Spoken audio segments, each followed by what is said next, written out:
Hello, Dennis speaking. You want me to try out your new drone? You're gonna send it to me for free?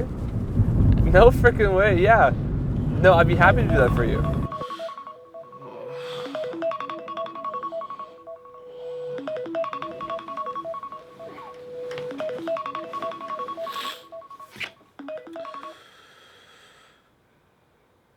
.7 stops of dynamic range, D-Log on all the cameras, a 100 megapixel still sensor, and a 360-degree free rolling gimbal. Yeah, DJI really said go big and go home. I woke up this morning to the surprise launch of the brand new DJI Mavic 4 Pro, and I was not ready.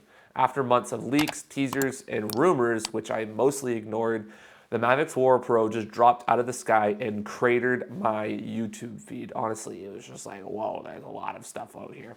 I love to say it's here, but I don't have one. Sadly, I don't have enough internet clout to get early access. So, like the rest of you, I'm reacting in real time. That said, DJI, if you're watching this, I know your ecosystem pretty well. You know where to find me.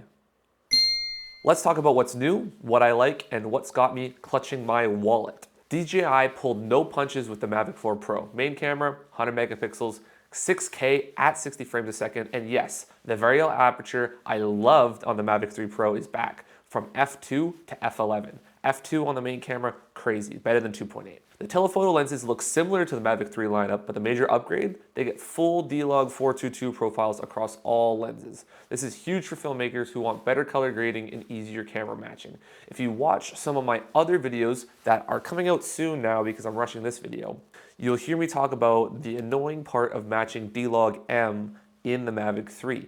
Spoiler alert, they removed it for the Mavic 4 Pro, so that's a great thing. Now, here's the catch. Main lens has a 15.7 stops of dynamic range, while the medium and the high telephoto lenses only have 14 and 13 stops respectively, so you're going to have a dramatic shift in contrast and exposure tools when you use those higher telephoto lenses.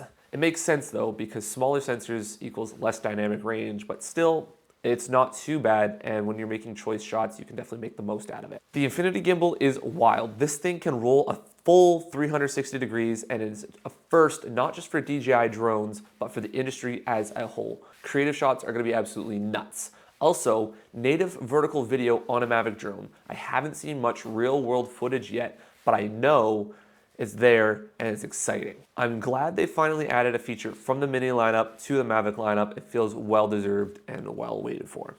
Let's talk about the new controller, the RC Pro 2. The biggest change, a tilting and rolling 7-inch screen at 2000 nits. Daylight brightness check, bing. As someone who shoots native vertical on my Mini 4, let me tell you, this fixes a major pain point. On the old remote controllers, framing vertical content with a tiny crop in the center of the screen. This new controller is a total game changer. You get the full resolution readout on 7 inches of screen instead of cropping in on your, this is basically how big the image was for vertical. It's pretty small. It's, instead of using the full screen, used it here. Not good. But like I said, this new controller fixes that and makes this process just a whole lot easier. This new controller, total game changer. It also looks like they added a turn dial under the left joystick, likely for the roll control, so you can spin it and then the drone rolls.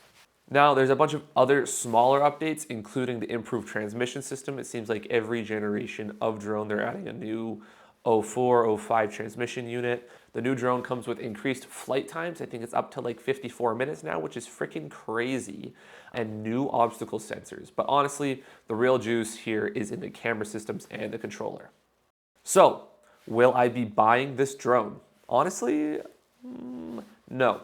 At nearly $5,000 Canadian for the creator combo, it just doesn't fill any holes in my kit. This is my kit.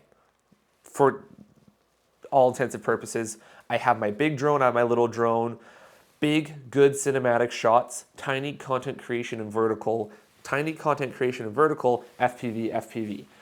Where does this new drone come in? It doesn't fill any gaps that I don't already have covered. Like I just said, I need vertical, I have the Mini 4 Pro.